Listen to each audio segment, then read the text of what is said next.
দেখ past perfect টেন্সের rules কি, পাস্ট পারফেক্ট টেন্সের রুলস এটাই হলো দুটো। আগে পাস্ট পারফেক্ট টেন্সের কি ভালো করে একটু জেনে নে।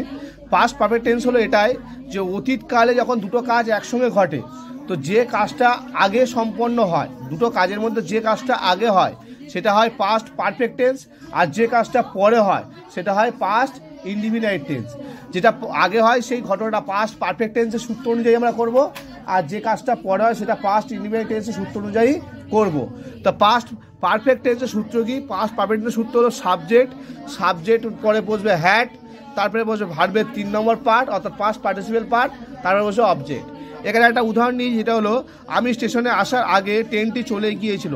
তো এই বাক্যতে কোন কাজটা আগে হয়েছে? ট্রেনটা চলে গিয়েছিল আগে এসেছে, তাহলে এই পোর্শনটা হবে পাস্ট পারফেক্ট টেন্স, আর এই পোর্শনটা হবে পাস্ট ইনডিফিনাইট টেন্স। কারণ যে কাজটা আগে হবে সেটা কি? পাস্ট পারফেক্ট, আর যেটা পরে হবে সেটা পাস্ট ইনডিফিনাইট টেন্স। তো ট্রেনটি চলে গিয়েছিল এই বাক্যের সাবজেক্টকে ট্রেনটি, উত্তরটা কি? দ্য ট্রেনের পরে কি বসবে? হ্যাড, অবজেক্ট মানে বিভার, তাহলে ভীতি চলে যাওয়া ইংরেজি লিভের ভীতি হবে লেফট, লিভের ভীতি কি হবে? লেফট। তো লেফট, তাহলে বিফোর মানে কি? আগে। এবার আমি স্টেশনে আসার কি হচ্ছে? আমি এই বাক্যটা সিম্পল পাস্ট। সিম্পল পাস্টের সূত্র কি? Subject plus V2 plus object, subject plus V2 plus object.